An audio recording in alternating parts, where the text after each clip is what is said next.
رزق میں برکت کا ایک بہت بڑا ذریعہ شکر ہے۔ ارشاد فرمایا لَإِن شَكَرْتُمْ لَأَزِيدَنَّكُمْ، اگر تم شکر کرو گے وہ تمہیں اور زیادہ عطا کرے گا، اور اگر تم شکر نہیں کرو گے وَلَئِن كَفَرْتُمْ، کفران نعمت کرو گے، إِنَّ عَذَابِي لَشَدِيدٌ، تو پھر میرا عذاب بڑا سخت ہے۔ رزق کے اضافے کا ایک اور بہت بڑا سبب انفاق فی سبیل اللہ ہے۔ اللہ فرماتا ہے جو تم خرچ کرتے ہو تو جو چیز تم نے نکال دی اس کی جگہ اللہ تمہیں اور عطا کر دیتا ہے۔ بعض کا ہمارا یہ ہوتا ہے کہ کوئی آدمی مالی بحران میں آ گیا تو وہ کرتا کیا ہے کہ جو راہ خدا میں دینے کا کھاتا تھا پہلے اسے کلوز کرتا ہے، یہ فلاں مدرسے کو دیتے ہو یہ بھی بند کر دو، یہ مسجد کو دیتے ہو یہ بھی بند کر دو، یہ فلاں غریب کو دیتے ہو یہ بھی بند کرو، حالات ٹائٹ ہو گئے ہیں۔ لیکن 5 گاڑیاں ہیں تو 2 گاڑیوں پہ گزارا کر لیا جائے، پیٹرول بچے، یہ نہیں ہو سکتا۔ گھر کے لچھن وہی ہیں لیکن بند کہاں سے کیا؟ جہاں سے رزق آنا تھا۔ ہمیں تو یہ حکم دیا ہے جب رزق تنگ ہونے لگے صدقہ دے کے رب سے کاروبار کر لو، صدقے سے تمہارے رزق میں اضافہ ہوگا۔ یہ رب کا وعدہ ہے اور اللہ کے وعدے جھوٹے نہیں ہو سکتے۔ رزق کی برکت کا ایک اور بہت بڑا ذریعہ النکاح ہے۔ فرمایا اگر تم نکاح کرو گے، تم فقیر ہو وہ تمہیں غنی کر دے گا۔ لوگ کہتے ہیں بچہ پیروں پہ کھڑا ہو لے تو پھر نکاح کریں گے، اللہ کہتا ہے تم نکاح کرو ہم پیروں پہ کھڑا کر دیں گے۔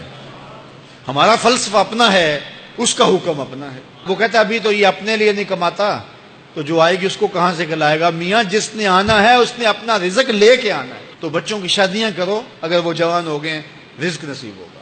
اپنے اہل خانہ کو نماز کے حکم دینے سے رزق بڑھتا ہے، کیونکہ جو صبح کا وقت ہوتا ہے یہ رزق کے بٹنے کا وقت ہوتا ہے، اور جس گھر میں صبح کے وقت لوگ سوئے ہوئے ہوتے ہیں وہاں بے برکتیاں ہوتی ہیں۔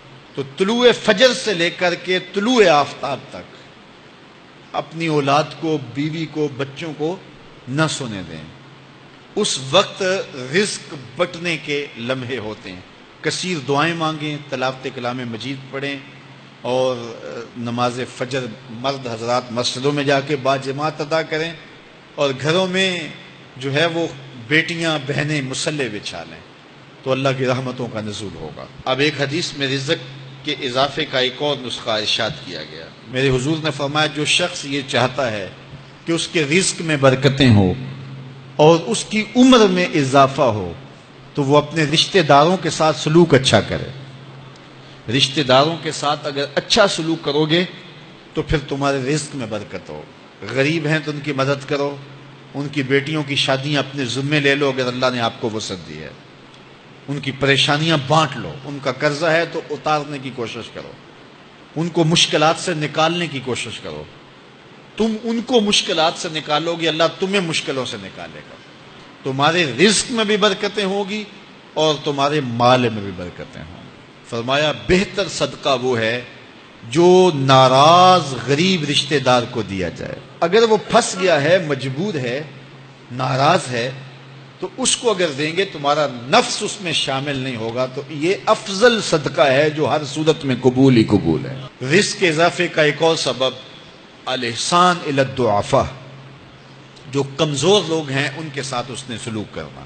الانفاق علی طلبۃ العلم، طالب علموں پہ خرچ کرنا، یہ بھی رزق میں اضافے کا سبب اور ذریعہ ہے۔ وہ حضرت بابا فرید نے کہا نا 6واں رکن دین کا روٹی ہے۔ گھر میں کچھ نہ ہو تو پھر نہ نماز اور نہ ہی دیگر امور کی لذت آتی ہے، تو یہ رزق فراواں اور وسیع اور مبارک نصیب کر دے اللہ۔ تو اس کے لیے ایک اور وظیفہ میں دیتا ہوں، اور وہ یہ کہ مغرب کے بعد 21 مرتبہ سورۃ الکوثر پڑھ لیں، کثرت ہو جائے گی انشاءاللہ۔ اول خدوشی پڑھ لیں، 5-7 منٹ لگتے ہوں گے، تو سورہ کوثر 21 مرتبہ روزانہ مغرب کی نماز کے بعد پڑھیں۔ اور اگر بہت زیادہ مسائل ہیں تو ہر نماز کے بعد پڑھ لیں، تو انشاءاللہ آپ دیکھیں گے کہ گھر میں برکتیں اترتی محسوس ہوں گی، انوار کا نزول ہوتے محسوس کریں گے۔